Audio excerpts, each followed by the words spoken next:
The rent is too damn high, y'all. The rent is too damn high. I don't think there's anyone in this country who doesn't know the rent is too damn high. Today we are chatting with Tara Raghuveer. This conversation is epic from front to back. It is inspiring and motivating. We talk about home.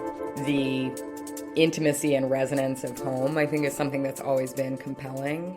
And I can see the way that that is a compelling organizing premise. We talk about power and unions and organizing. Everything changes. Once people feel the kind of power that they're able to feel through the union, when they feel that power in their body, they can't unfeel that. Tara is an organizer and an activist who is making revolutionary change for all of us who are tenants, for the many of us who are tenants. There are way more tenants than owners, y'all. Way more. It doesn't make sense that 22% of tenants in this country are paying 100% of their wages for rent. 22% of tenants in this country are paying 100% of what they take home every month in rent. That doesn't make sense. I loved this conversation, and I know you will too. Get ready to be inspired. Housing is the infrastructure of American racial capitalism. This is kind of where it all comes to life, right? This country was founded on the theft of land and chattel slavery. And all of that has to do with property, who got to have it, how we defined it. We have to remember that property in this country once meant not only land, but also people. Will you please tell people listening who you are, what you're interested in today, what you care about, anything you want to share? Sure. Thank you for having me. I'm Tara Raghuveer. I am a tenant organizer. I run a tenant union in Kansas City, Missouri, and I'm part of building a national tenant union federation. And I care about the fact that the rent is too damn high. I hate bullies. I love people. We're building something powerful that none of us has ever experienced, but all of us deserve, and it's all in pursuit of winning a better world. Does anyone ever say to you, bullies are people too? No, people don't say that. Who's bullying? Is it landlords? Who is bullying? Who's the bulliers? It's landlords, it's their enablers. The government is in bed with our landlords to the tune of $150 billion in business that the government does with landlords every year. Landlords have also changed. Landlords as bullies have changed over time. Now we're living in a time of concentrated corporate landlord power. And not every landlord is a corporate landlord, but corporate landlords, because they have these kind of monopolistic powers over the market, set the terms for the rest of the market. The rent is not a price that reflects the quality or condition of where we live, but rather whatever the market will allow. And the market is an invention of the people who make money at the top. So those are some of the bullies. And of course, they work in cahoots with the fossil fuel capitalists, with other kinds of robber barons who exploit people who aren't them so that they make quick bucks. So I think every person listening would say the rent is too damn high. I live in Los Angeles. The rent is too damn high. How do you actually lower it? Can you lower it? Is it just by having the union, or how do you give agency to someone in another city who doesn't have you speaking for them, or maybe they do have you speaking for them? Well, organizing is probably the best pathway to a different world, a different system. It's not going to be easy. There's no quick fix. There's no silver bullet that's going to lower the rent. But part of what we are organizing towards is a world where our homes are not treated as commodities, which is to say they're not treated as money-making endeavors. Our lives are not treated as line items in someone else's budgets. And with that vision in mind, we believe that home should actually be a public good and guaranteed as a human right. And the union is a vehicle for power. It's basically just a way that we get together, and there's strength in numbers. That's the general premise of the union. There's more of us than there are them. There's more tenants than there are bullying corporate greedy landlords. And that only matters if we can organize ourselves and if we can wield the power that comes with our collective to get somewhere different. So, some of the unions that I work with across the country have taken steps in the direction of the world that we want to see. We've won free attorneys for tenants in eviction court. We've snatched back tens of millions of dollars. You did win that. You have free attorneys for tenants in eviction court. Yes, sir. Kansas City, Missouri. We've got free lawyers for tenants in eviction court. But here's the thing is all of the things that we've won, these protections, these steps in the direction of the world that we want to see, they're just steps, right? We haven't actually lowered the rent. The rent is higher today than it was this time last year, and people right now are paying higher rents than they've ever paid for worse conditions than they've ever endured. So we're not there at all. Our project is as daunting as ever, and with every passing day and month, it gets more daunting. But the thing that I keep telling people right now is something's got to give. It's what you said. Every single person listening to this, every single person in this country who has any bit of awareness knows that the rent is too damn high. And it's not just LA, and it's not even just cities. The rent is too damn high everywhere. Something's got to give. To me, it's not a question whether tenants revolt. The question is whether that revolt comes from a place of desperation or from a place of power. And what we're trying to do is ensure the latter. We're trying to ensure that the union guarantees that tenants revolt from a place of power so that we can ultimately win. There's this beautiful study done by an organization called Search for Common Ground. They're like a global peace organization. And their whole thing is like, we are trying to have less conflict, more peace, or healthy conflict. And the thing that they have found, the number one thing that leads to conflict is lack of agency. And so when people have agency, they are less likely to revolt in an aggressive way. And so how does this play out? I imagine this plays out in our housing situation when it's just the cost. It's just the cost. So I have no agency. I have to pay it or I have to go somewhere else. And is this your plan? I'm giving you agency. And then how does this spread nationally? I think agency really is at the center of what we're talking about. Tenants are not agents in their own life. We are all captives of this market that has been determined by people who aren't us. And there's some real deep powerlessness and indignity in that experience. It is so deeply undignified to be a tenant in America today. Even those of us who are doing well and are lucky and can pay the rent on time every month, there's so many little petty indignities along the way if we're tenants, if we're not members of the owning class. And then you think about someone who's poor or working multiple jobs, or has many other kind of layers of stress in their life, the indignities just compound. So I really do think that this is about agency, and the union is about channeling some kind of collective agency where, as individuals, we may not have any, right? So in the context of our buildings, maybe something's wrong in our unit, and we complain to the landlord alone.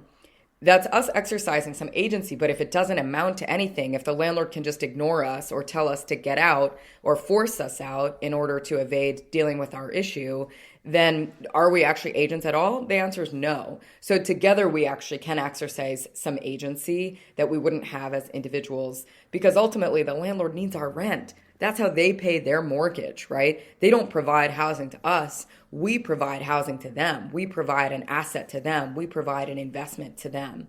So when we can channel our agency through a union, what I've seen is that people's outlook on life transforms. I think a lot of our people, unfortunately, have been socialized to relent to the conditions of today. They put their head down, they keep to themselves, they work multiple jobs to scrape pennies together to pay the rent on the first of every month, or more likely the 5th, because they can't get it together to pay on the 1st. And they just have accepted that experience. But everything changes once people feel the kind of power that they're able to feel through the union. When they feel that power in their body, they can't unfeel that. Can we go back one sec? How does young Tara become such a fighter, an advocate? What landlord pissed you off? Where does the knowledge and journey begin? More of a proverbial landlord than any literal one. No, I mean, I'm lucky to not have been impacted by this particular system of violence in the way that so many of the people that I organize have been. With that being said, there are landlords that live within each of us in our heads and in each of our communities, and the distortion in power dynamics that I talk about all the time in the context of landlords and tenants is one that, of course, I've been on the wrong side of. We've all, many of us have been on the wrong side of a power dynamic that's so skewed in the direction of the other party, and that power is used against us in ways that really harm us. And then I think another way that I approach my work is that exactly because I'm not someone who's the most deeply impacted by this system of violence, so much about my life sets me up to actually become a perpetrator of violence within this system and otherwise. And I grew up actually with a lot of proximity to perpetrators of this kind of violence. So I wake up every day feeling like I have a choice to make about whose team I'm on. And I feel confident in the choices that I keep making every day about the team I'm on. I'm on the tenants team. I'm on the team that doesn't have power. And my commitment then is to show up with the full force of everything I bring to make sure my team is the winning team. I like to win. So I'm trying to bring everything I have to bear and not hide myself or erase myself, even as someone who's very aware that I'm not the person who should be at the center of our fight. But there's so many things to fight for. And I think we would love, so many people would love your power and your organizing. And so why rent? Why is that so important to you? There's so many things that need a good fight. Yeah. Yeah, that's so true. I mean, I think home matters a lot to me. And I think home matters a lot to a lot of people. The intimacy and resonance of home, I think, is something that's always been compelling. And I can see the way that that is a compelling organizing premise. There weren't, when I started organizing, a lot of people doing really good, powerful organizing around this issue, which felt confusing to me, considering how central it is to all of our intimate lives, and then also how central it is to the global economy. This is kind of the issue where the social and economic meet in some of the most profound ways. This is critical. So housing is the infrastructure of American racial capitalism. This is kind of where it all comes to life, right? This country was founded on the theft of land and chattel slavery. And all of that has to do with property, who got to have it, how we defined it. We have to remember that property in this country once meant not only land, but also people, right? So in so many ways, housing is actually the infrastructure of American racial capitalism. And I think I find that a kind of fascinating and motivating venue to try to take on. It's sort of like I'm running at the biggest and most central problem that I can see. There's so many fights to fight, and I think I have some ambition to apply the full life force that I have and everything I can channel around me towards the biggest, most central problem. Are you ever tired? All the time. And so how do you rest, or how do you recover? Who is it that says the role of a bridge builder is nice until you realize building the bridge can break your back? I listen to tons of music. I dance whenever I can, whether it's in front of my mirror or properly at the club, although Kansas City doesn't have tons of clubs, sadly. I do a ton of yoga. That's like a new addition to my life in the last couple of years, and that practice has been so grounding to me. And I think the honest truth is I wouldn't be able to survive if I was worn down day to day by my work. That's not the case. It's really hard. I feel really tired. I work almost every day, and I love it. I'm obsessed with it. I love our people. It brings me so much energy, and components of it, of course, are depleting, but by now I know enough about what fills me back up that, I know if I'm having a hard week and I'm stressed out and feeling overwhelmed, I need to schedule 10 one-on-one conversations with the leaders in my union who, first of all, are day-to-day dealing with so much harder and more complicated things than I am. And secondly, also have this relentless hope and drive and hunger and fight. They're fighting like their lives depend on it, because they do. And that actually fuels me. And I don't think I would be able to survive in the intensity of this kind of organizing if I wasn't actually fueled by that. You had told me about how your work is influencing the mayoral race in New York. Are you allowed to tell us about that?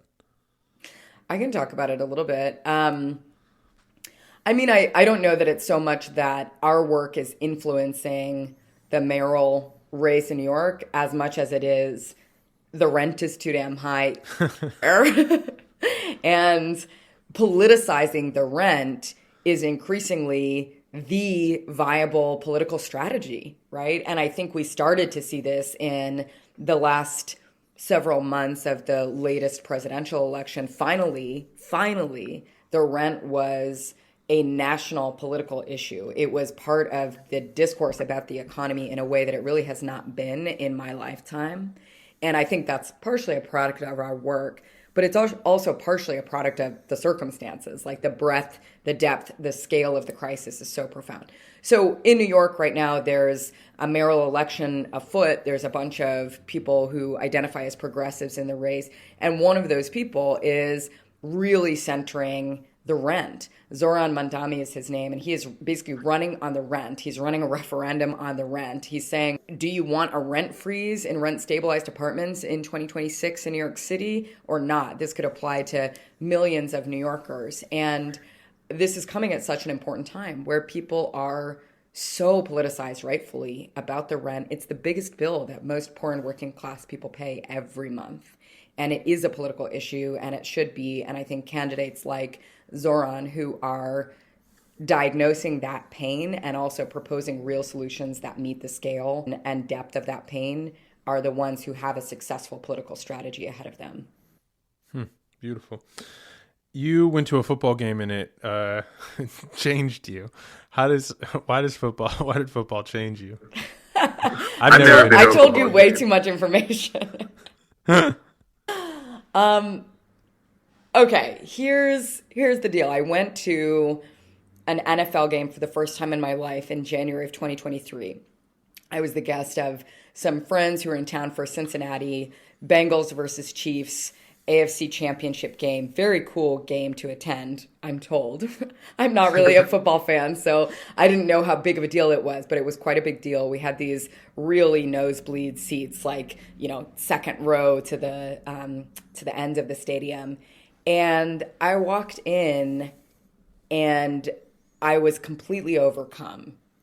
People love these teams.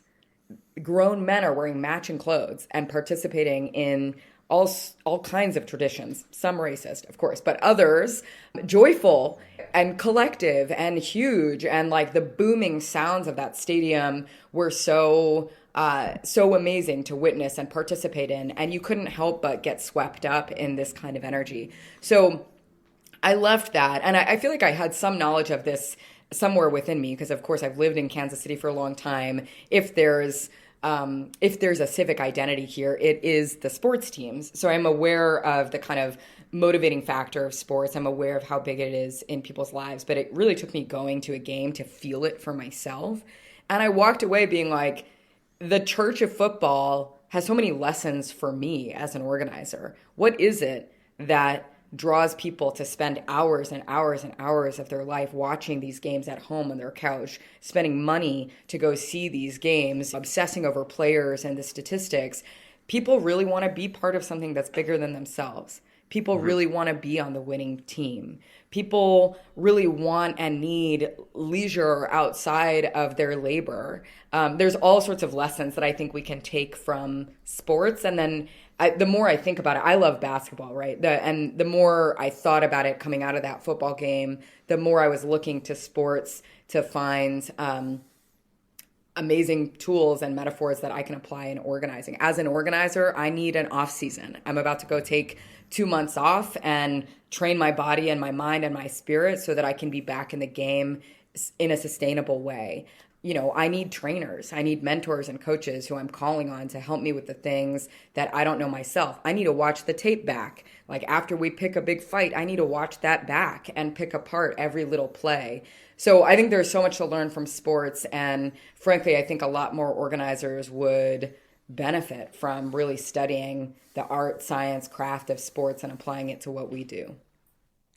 So I don't know if I mentioned this to you, but I like this fact in sports that if you are a professional athlete and you do something 1% better than you did it before, 2% better, it's huge. It's like actually to go from 39% shooting to 40 is a big deal. To go from 275 batting to 300 is a big deal. And these are percentage points. And yet it is very large when you are the most elite. What are your percentage wins? Like what is that? What is that little win that is actually quite transformative that you might not have had yet, but you hope to have? Like what's the ultimate goal is lower the rent. The rent is too damn high, but what is that one thing that really will shift the needle? It's impossible to name one thing. I mean, I can rattle off a million big and small things that Casey Tenants alone has won in Kansas City. We've won those free lawyers in eviction court. We chained our bodies to the court doors during COVID and stopped thousands of pandemic evictions. We snatched back tens of millions from gentrifying developers that were trying to get these tax handouts from our city council, who always want to sweeten these deals for these people who are charging rents that we can't afford. We've won $50 million for housing with rents between $500 and $700. Along the way, tenants have organized in trailer parks, apartment buildings across the city, and they've won wheelchair ramps, air conditioning, new boilers, fixed plumbing, roach remediation, asbestos remediation. These material wins sometimes sound really small, but are actually so significant for changing people's day-to-day conditions and helping them reclaim that sense of agency in the face of such brutal and daily indignity. So there's so many wins over the course of time, and I think describing them as big or small matters less to me the more that I'm focused on like the material reality of people. Are people's lives better today because of our organizing than they were yesterday? I think that's a sort of core question that we need to be asking. And not only that question, but also the question of, are we doing today what we can do so that tomorrow we can do what we can't do today? So all of our wins, are they adding up to something that is taking us in the direction of lower rent?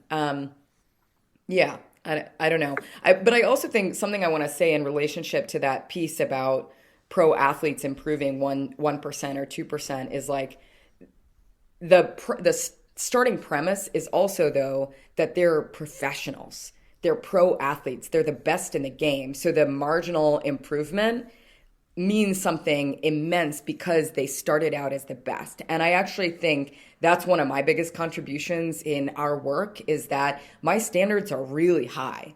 And I think that's because our people are worth it. I think it's too frequent that in my line of work, we accept mediocrity. And I'm like, no, we need NBA players. We need the best in the game. They need to be held to the highest standard. And then this marginal improvement starts to matter a ton because we're starting from such a high bar. I don't know if you know much about the SAG strike, but I wish you were there, because it was a year and it was terrible. Like nothing was really received that people wanted to receive. And if you were, as an outsider, like you picketed for a year and you did not get the wins you wanted and you caved, what went wrong? Or is it just like they just quit? What is it? I followed the SAG strike, but I don't know the ins and outs as closely as I would need to fully answer that question. But to zoom out from that particular fight, I mean, I think what goes wrong in so many organizing campaigns is a misassessment of power. So power analysis is everything. If you're going into a fight, you need to understand your target's power and your own power and the relationship between the two. And then the relationship between the two helps you understand your leverage over your target. And by understanding your target, I mean really, really deeply. our targets are human beings. The executives of the companies that you all are up against through the SAG fights are human beings. They're people who eat every day, they take a shit, they might have kids, they have things that they read, they have music that they listen to. We need to understand the texture of them as human beings. We need to understand what they want, what they fear, who their influences are, and who they have influence over. And then often in a campaign, what you're trying to do is when they don't give you what you want, how do you move what they fear closer to them or take what they want further away from them, right? So some of that is strategy that is all about leverage. Like, what do we have that they need? What do we have that can elicit fear? What do we have that they want that we could either offer them or take from them? And I think so often what goes wrong in campaigns is we misunderstand our leverage, or we miss the moments to really exercise leverage in the ways that it needs to be exercised. And actually, more often than not, I think that's us not taking our own power as seriously as we need to. We undersell ourselves. And in my line of work, that actually, among tenants, among poor and working class tenants, I actually really understand where that comes from. So many of the people that I organize have been told their whole lives, you're not powerful, you're not worth anything. And so many people have actually have evidence of that in their own life. They've failed. They've taken risks and they've fallen on their face because the world is not set up for them.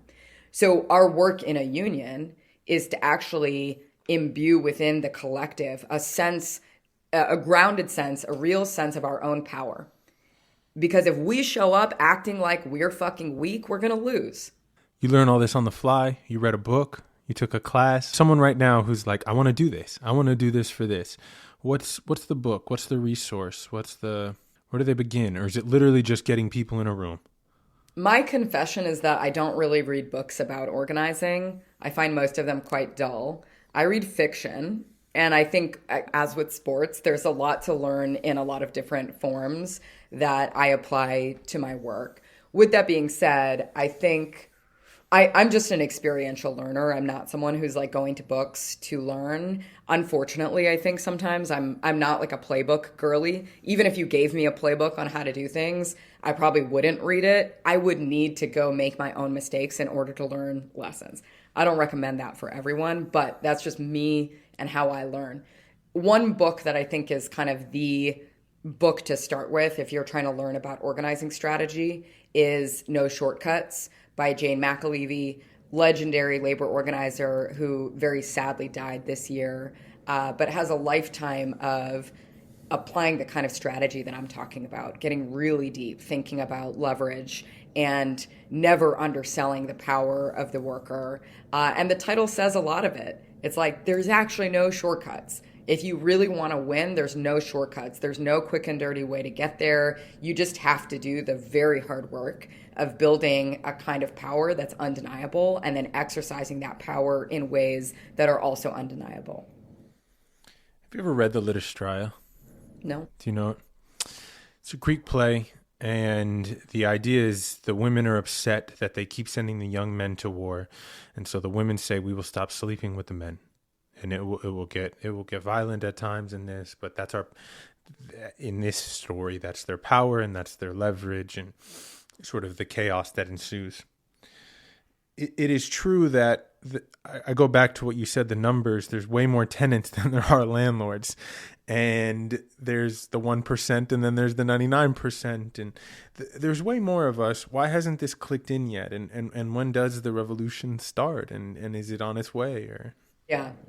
I mean, what you're describing, I've heard all the cultural references to that play. I just haven't read it myself. Like there's a Spike Lee movie about that, that concept, right? What you're describing is a strike. And a strike is only possible when you recognize what leverage you have. What is the thing that I have or we have together that they need, right? So the premise of that play is a sex strike. And the premise of what we could do to exercise our ultimate power as tenants is a rent strike. We could withhold our rent. And that would theoretically disrupt business, not just for our landlords, but if we did so collectively and at scale, it could disrupt the entirety of the global economy. That is the power of tenants and our rent. Now, that's if we get organized. So your question is an important one. Why? Like, this crisis has been so profound for so long. There's so many people who are suffering so much. Why hasn't the revolution begun? Why hasn't the revolt started? And I think the answer to that is there's so much standing in our way on purpose, right? People, I think until very recently, weren't socialized to think about the system that's created this big bill that we have to pay every year. Instead, they were socialized to feel shame that they couldn't pay that bill. It's all of these problems have been individualized, and we've been told, hey, you can't pay the rent on the first of the month. You're a failure as a person. You're a failure as a father. You're a failure because you're a tenant to begin with. Why aren't you an owner? You live in America. This is the American dream. So many of our people have such a deeply ingrained sense of failure and shame about just the starting point that they are a tenant, that they're not an owner.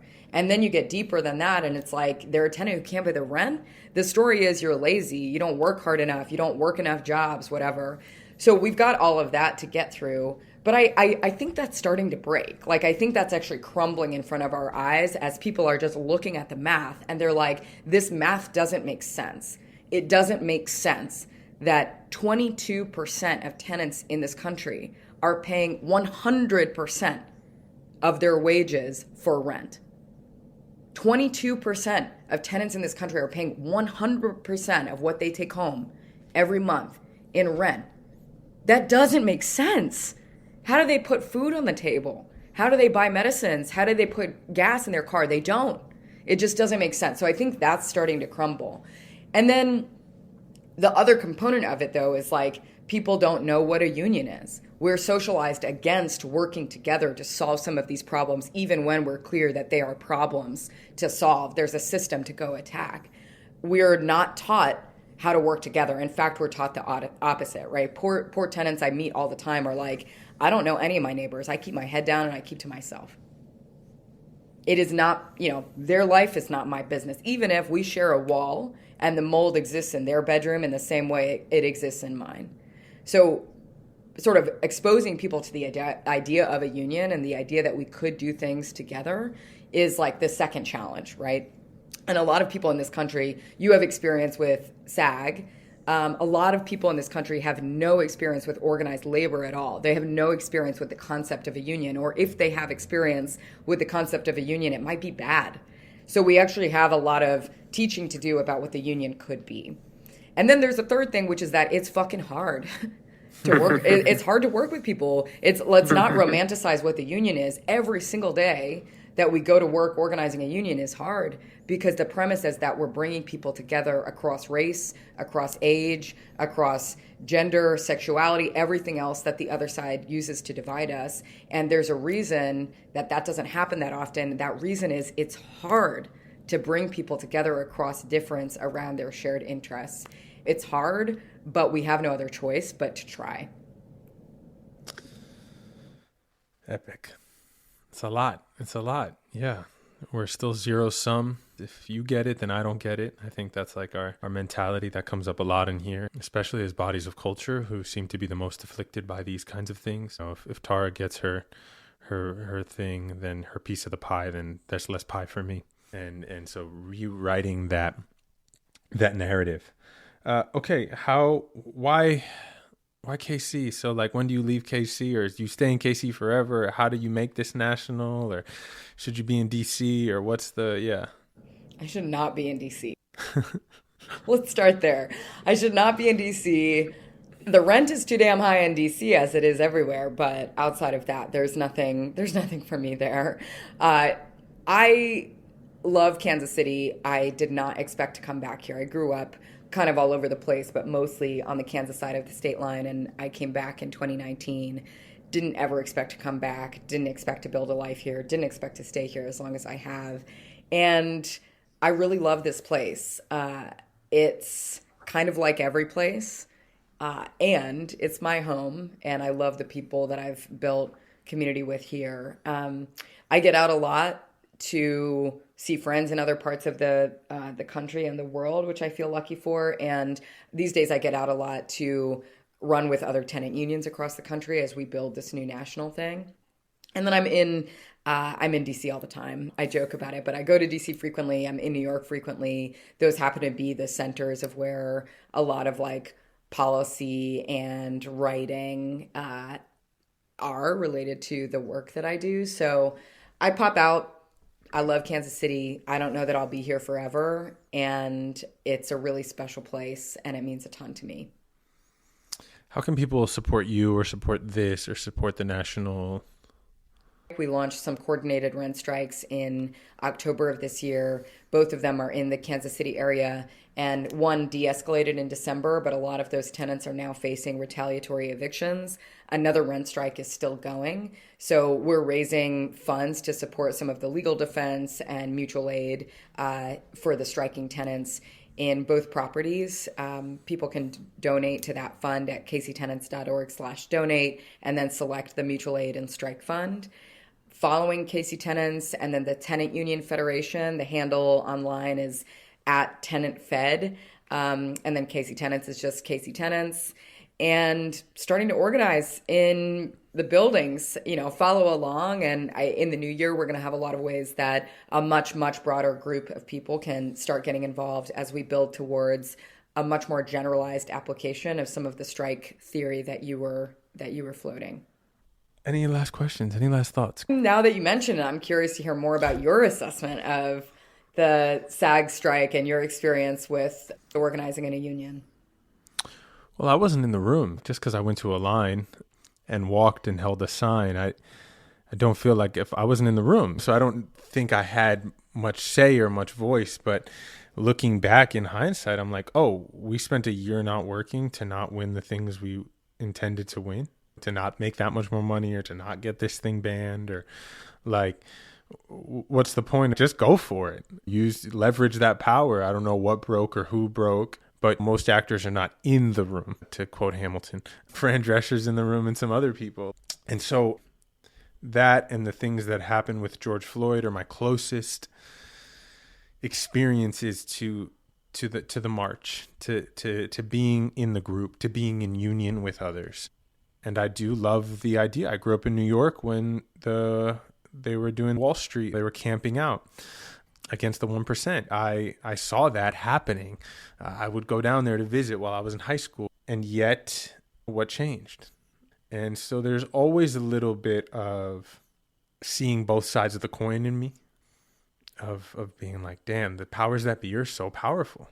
Like you said, they designed it. They designed it to keep us separate. They designed us to think.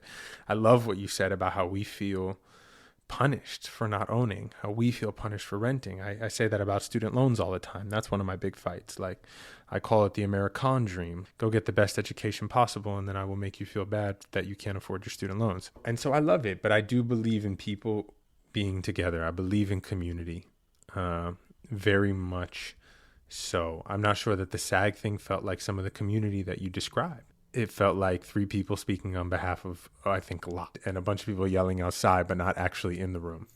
And so that's my experience. I don't have tremendous experience, but I resonate deeply with everything you said. And I know the rent is too damn high, and I know people who are experiencing it. I have family members who are living with their family still, because that's just the way it is right now. And I would love to see things change. And it's a shame that there are no shortcuts.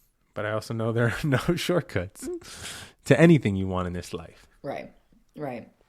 Yeah, I love that line. There's a shame that there are no shortcuts. I feel the same way. And yeah, we need to, I think with the knowledge that there aren't, need to be committed to much longer struggle, which also means that we need to take care of ourselves and sustain ourselves through the fight. Yeah, the thing that you're saying about not being in the room is resonant. That's part of what I mean when I'm like, the work of building a union is actually really, really hard. Like figuring out on a day-to-day basis how accountability flows within a union, like who has decision-making power, how a broader collective gets to channel their mess of feelings into a collective decision. That stuff is complicated as hell. It's actually a lot easier to be the other people, to be the bullies, to be the corporate profiteers or whatever, because it's like there's one dude in a suit who calls the shots.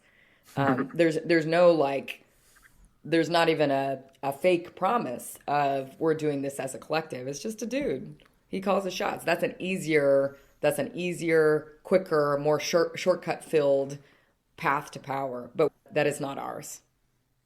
I always say I'm a hopeful, non-hopeful person. I'm hopeful when I'm literally speaking to people who give me hope, right? You give me hope. I'm not hopeful when I like read books and think about sapiens who always take advantage of something. Like one group will always take advantage of another. That is what history has revealed forever. There's this book. Why can't I think of the name? But basically, page one, all the white people decided to walk into the ocean and drown themselves. And guess what happened? The same shit. We all look alike, but it all starts all over again. We always find something. Someone finds their way to crawl up to the top. So what are your thoughts on that? Just human nature. It's such a good question. I mean, I think my thoughts on that are clouded by what I know. Like we're all prisoners of our own experience, right? And in the world that I know, the nature of humans isn't to pillage each other. The nature of humans is to support each other, and the conditions of our world make that really difficult. And I only know the world I know. I only know the world where the bullies at the top are these white men in suits calling the shots, and all of the rest of us deal with the consequences. So I feel like I've been up close to, and I have participated in solidarity in a way that I wish more people could experience. Like I really wish more people, and I will dedicate my life to ensuring that more people have the experience of solidarity that I've had, because I think that makes me hopeful. Even if I read all the same texts about the way the world works and historical examples of people eating each other up and whatnot and putting each other down, my experience is the opposite, where like old white guy veteran from the trailer park is like fighting for his Black woman neighbor, and together they're able to do some shit that they couldn't do alone. All of their like prejudice and assumption and whatever is checked at the door. Yeah, but I don't mean to be like Pollyannish or like kumbaya about it. Like that shit's hard, and it's pretty like rare. I don't think it's kumbaya. I think it's very much, it's experiential, and that is true, right? Like a lot of humans have not experienced being cared for by another person, being supported by another person. Like I have friends who try and make documentaries about the redwoods, and they say it just doesn't come across in a film. But if you stood next to the oldest tree in the world, if you stood next to this thing that has preceded the racism and the Proud Boys and the rent being too damn high, you would feel it. You'd be like, oh, I love this thing. This thing loves me. I should care for this thing. It's our food systems. Like we just go to the grocery store. We don't know how or who picked or why or the suffering associated with that. And I do believe that is the beauty I take from union and organizing. I'm trying to give you an experience of care. I'm trying to give you an experience of people supporting and loving each other in a new way. But the thing that I will say, and this has been like ringing in my ears all year, I think there's despair and there's delusion, and you kind of have to pick one. And I've picked delusion, right? And I think I recognize that the thing that I'm trying to recruit people into does not compute for most people, right? It's like you can't know what you can't know, or you can't know what you've never known. So the thing you're describing, the redwoods, is like there's delusion at play, and I think that's delusion as a means of survival for me, and I think so many people. And sometimes what may feel like delusion can actually become reality. I think that's actually my truest experience, is like I at times have felt like I'm recruiting people into like a fake thing that's not real, that won't deliver, and that's terrifying. But then I've seen the opposite, that when we actually believe that it must happen, that we can and we will redefine what otherwise might feel as inevitable, we can then invent our own inevitability. And that premise is delusional. And I've seen it work and I've felt it work. And I think that's why I can't quit this, because I want more people to have that experience. You keep getting hit with the success of it, and so keeps you coming back. I do believe that, and I believe in the tribe you're building, and that's what I believe more people could afford to experience as a tribe, because we don't know our neighbors, and that's just a powerful sentence on its own. Like, if we don't know our neighbors, we don't know that someone else can care for us besides these people we have associated with caring for us. And you're building a tribe, and I think it's really, really beautiful and needed. And yes, the rent is too damn high. I don't think there's one person listening who will not deeply love this. All right, y'all, you're going to go organize. You're going to go find your people, meet your neighbor, talk to somebody new, lend a helping hand. I'm grateful for you, and I'm grateful for you being a part of this community. And I will see you next week. Peace.